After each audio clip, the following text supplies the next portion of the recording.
আপনারা জানেন, অবগত আছেন, গত 27/6/2024 তারিখে আমাদের এমপি মহোদয়কে প্রাণনাশের হুমকি দেওয়ার পর তিনি শেরেবাংলা নগর থানায় একটি জিডি করেছিলেন।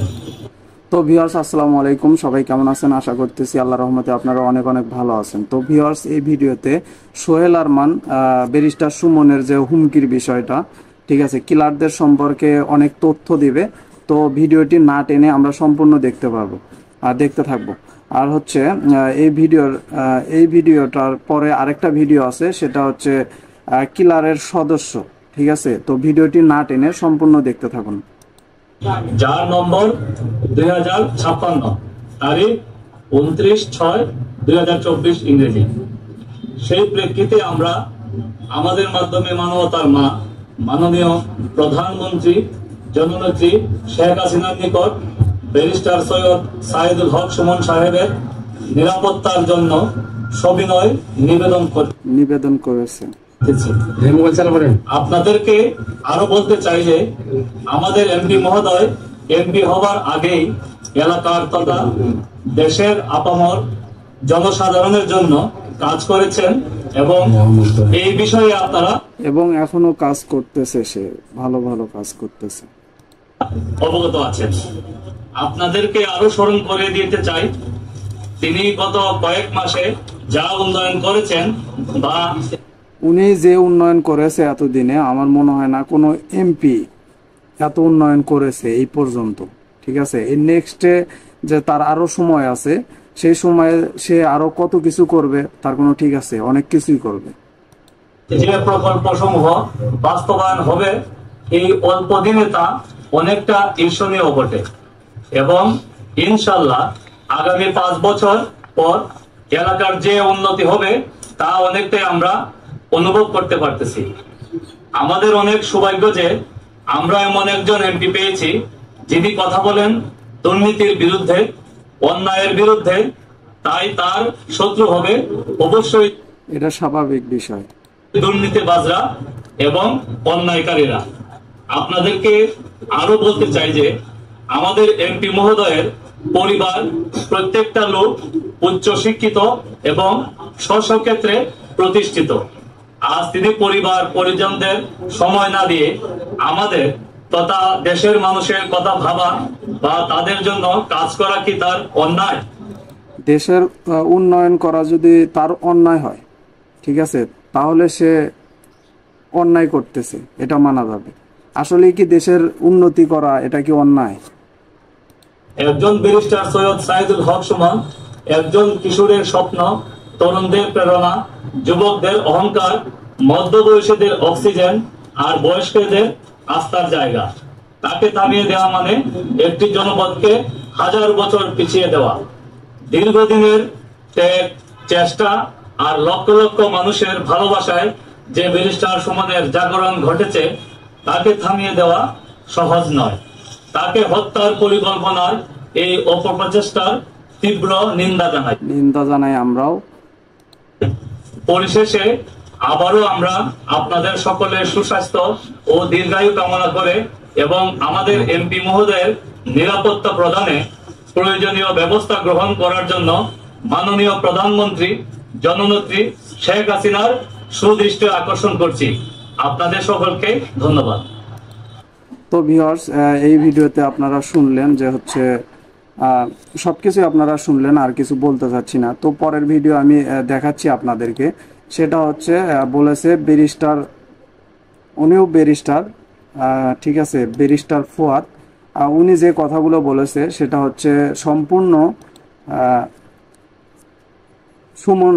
ব্যারিস্টার সুমনের বিরুদ্ধে। দেখেন সে কি বলে। ব্যারিস্টার সুমন, আপনার স্টানবাজি এবং পোল্টিবাজির যে রাজনীতি, এগুলো বন্ধ করেন। যে কেন উনি আজকের এই আরেকবার দিচ্ছি, ব্যারিস্টার সুমন, আপনার স্টানবাজি এবং পোল্টিবাজির যে রাজনীতি, এগুলো বন্ধ করেন। যে কেন উনি আজকের এই কাণ্ডগুলো ঘটাচ্ছেন। উনি এইটার ব্যাপারে জিডি না করে অথবা তদন্ত করবার দাবি না করে, পুলিশ ফোনে ওনাকে কি মেসেজ দিয়েছে, তো ওনাকে এলাকায় যেতে বলেছে, তো আবার কিলার গ্রুপের কারা কারা তাকে খুন করতে চায়, আবার সেটা ওসিকে বলেছে, এই যে টোটাল একটা কমপ্লেক্স বর্ণনা দিয়েছে, এই বর্ণনাটা যথেষ্ট ঝামেলাপূর্ণ। আর আমরা অনুরোধ, ঝামেলাপূর্ণ আপনার কাছে মনে হচ্ছে, আমাদের কাছে মনে হচ্ছে না, ঠিক আছে? কারণ হুমকিটা কিন্তু পুলিশের মাধ্যমে আসছে, ওনার কাছে তো আসে নাই সরাসরি। তো সে এগুলা শেয়ার করতেছে, আপনার প্রবলেম কোথায় আমি বুঝলাম না।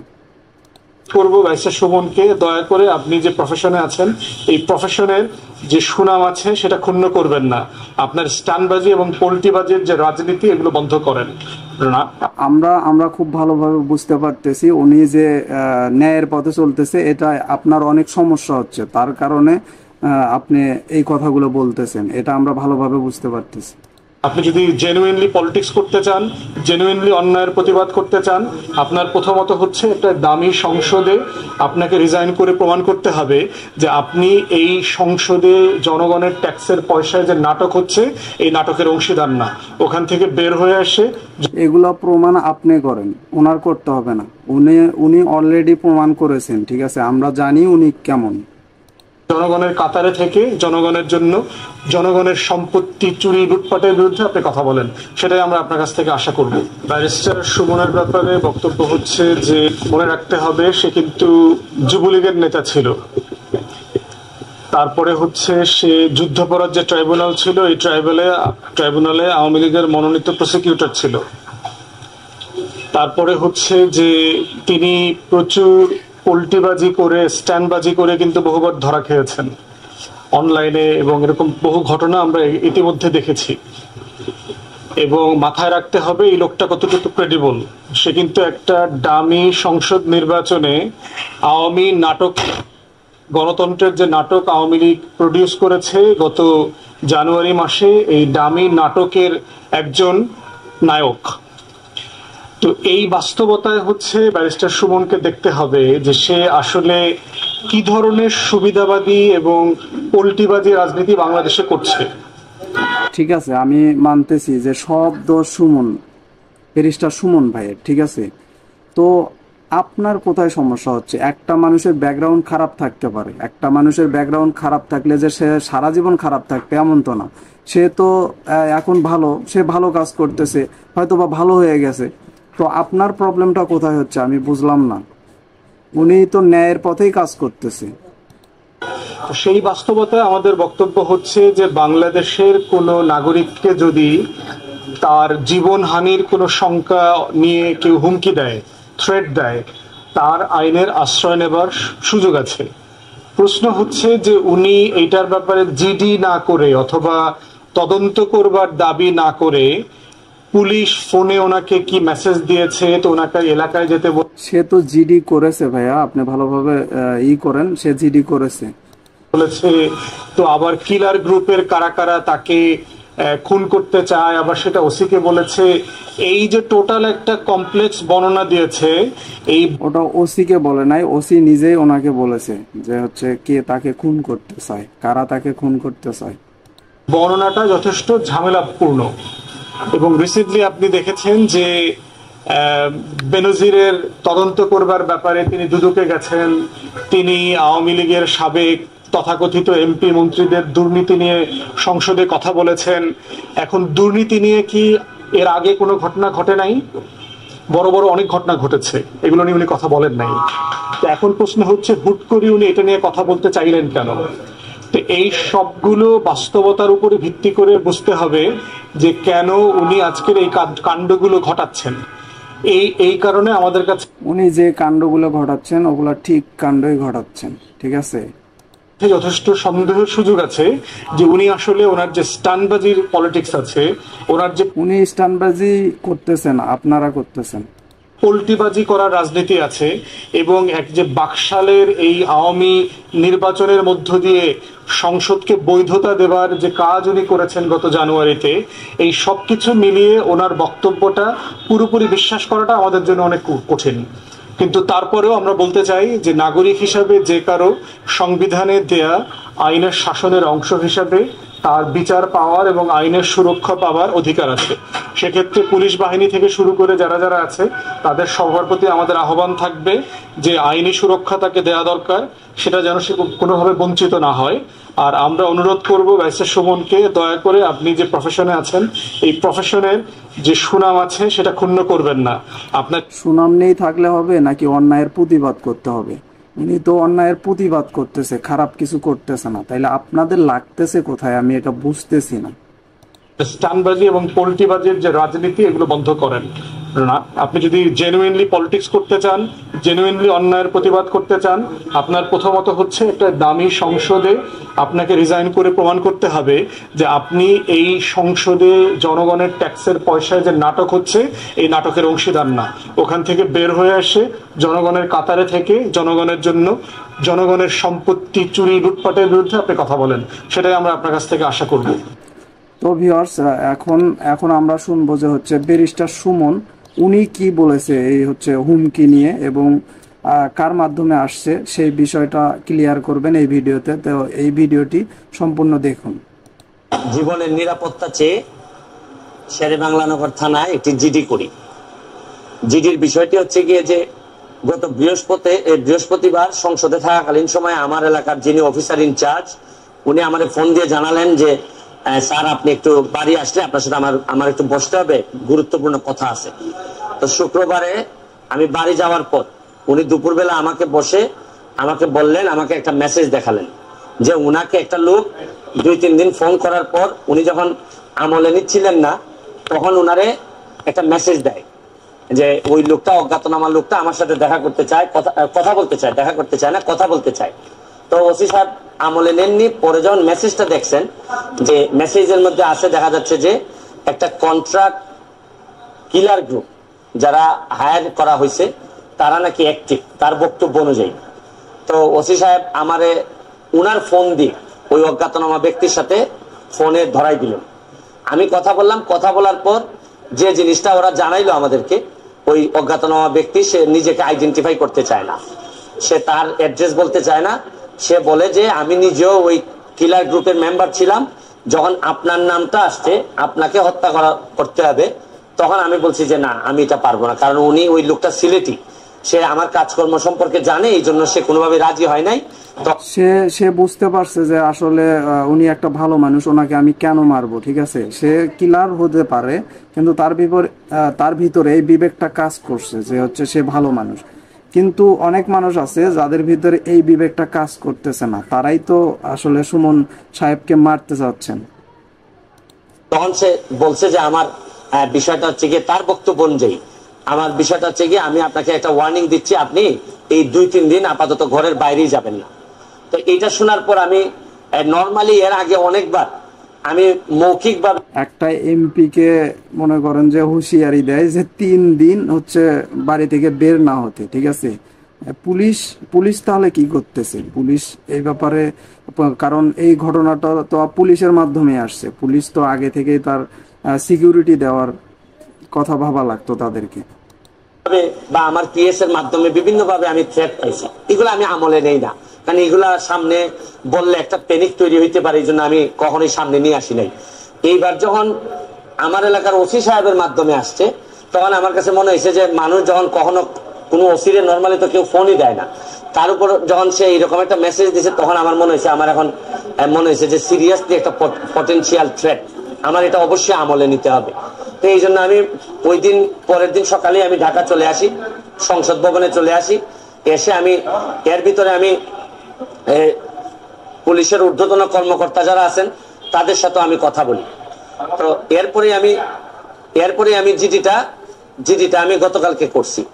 কিন্তু আমার যে জায়গাটাতে প্রশ্ন হচ্ছে, দেখেন আমি একজন মেম্বার অফ পার্লামেন্ট, পুলিশ যখন আমার এলাকার ওসি সাহেব যখন জানলেন কোন একটা মারফতে আমার একটা লাইফ রিস্ক আছে, তখনই কিন্তু উচিত ছিল যে উনি এসপি সাহেবের সাথে আলাপ করবেন, ডিআইজি সাহেবের সাথে আলাপ করবেন।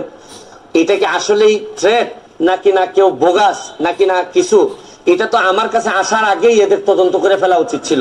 হ্যাঁ, ব্যারিস্টার সুমন সাহেব উনি কিন্তু এই কথাটা সত্য বলেছে। যেহেতু জিনিসটা পুলিশের মাধ্যমে আসছে, তো আমার মনে হয় যে হচ্ছে সুমন সাহেবের কাছে আসার আগেই তাদেরকে এই জিনিসটাকে ঘাটিয়ে দেখা লাগতো যে এর পিছনে কারা কারা আছে, কি জন্য এই হুমকিটা আসলো, এবং তাকে সিকিউরিটি দেওয়া। ঠিক আছে, এটা তাদের দায়িত্ব ছিল। ঠিক আছে, এত বড় একটা মানুষ, তাকে কেন গিয়ে জিডি করতে হলো?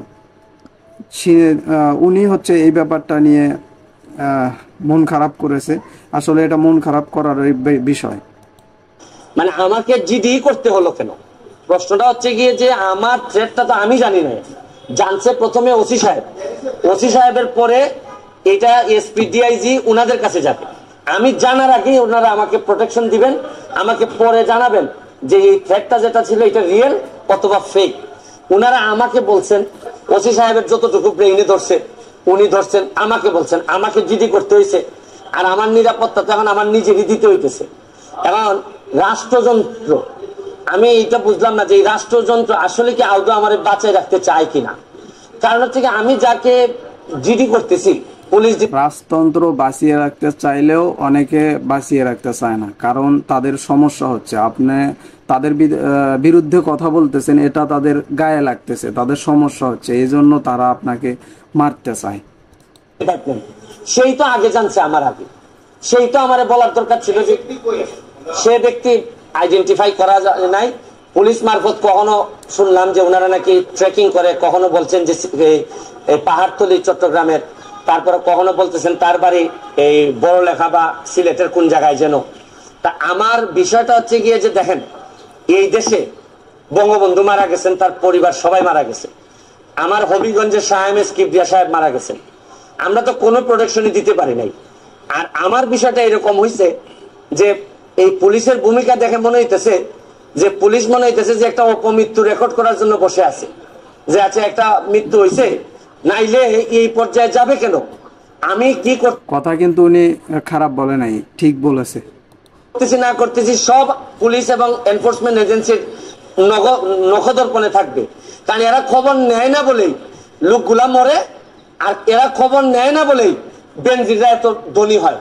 এরা কথা ঠিক, একদম ঠিক বলছে কথাটা। খবর নেয় না বলেই মতিউররা এত টাকার মালিক হয়। কারণ এরা তো থাকে কারে কোন জায়গায় বদলি করবে, কারে কোন জায়গায় জায়গা মতো নিজের লোক সেট করলে অনেক টাকার বাণিজ্য, নিজের সুবিধা হবে, এইসব অভিযোগ এদের বিরুদ্ধে। যার কারণে আমার কষ্টটা এখানে, আমার এই মরতে কষ্ট নাই, আমার দুইটা কষ্ট। একটা হচ্ছে মরে গেলে আমার এলাকার মানুষের কি হবে, এইটা আমাকে কষ্ট দেয়। আরেকটা, তাকে হুমকি দেওয়া হয়েছে মারার, তারপরেও সে জনগণের কথা চিন্তা করতেছে, দেশের কথা চিন্তা করতেছে। তাইলে বলেন, এমন একটা মানুষকে যদি মানুষ মারতে চায়, তাইলে বলেন তারা কোন কোন শ্রেণীর লোক হতে পারে? গিয়ে যে এই দেশটা এমন ভাবে মরার জন্য ক্ষেত্র তৈরি করা হয়েছে যে আপনি দেখেন, আজকে আমার সকালবেলা আমার মেয়ে আমাকে বলে কি জানেন, কোন দেশে আছি। আমার মেয়ে আমারে বলে তোমাকে নাকি থ্রেট দিছে কে, সে আমেরিকাতে থাকে, বাচ্চা মাত্র বয়স 11। আমি বলছি হ্যাঁ আমি তো গুড ওয়ার্ক করি, এই জন্য ব্যাড পিপুলরা আমারে হুমকি দিছে। সে আমারে বলে there must be a line between good work and stupidity. মানে আমার মেয়ে মনে করে আমি যে গুড ওয়ার্ক করি, আমি যে অন্যায়ের বিরুদ্ধে প্রতিবাদ করি, এগুলো হচ্ছে স্টুপিডের কাজ, স্টুপিডিটি। কারণ আমি আর কি জবাব দিব তারে, কারণ সে তো তার মাথার মধ্যে এগুলাই আছে যে বাংলাদেশে যারা ভালো কাজ করে, অন্যায়ের প্রতিবাদ করে, এরা স্টুপিড। কিন্তু আমার মেয়ে অল্প বয়সী মেয়ে, আমি তো বুঝাইতে পারি না যে আমার জন্ম এই দেশে, এই দেশের মানুষের কল্যাণে আমি কাজ করতে চাই। কারণ আমার রক্তের মধ্যে এটা আছে, আমি করবো কি এটা, যে ধরনের প্রোটেকশন।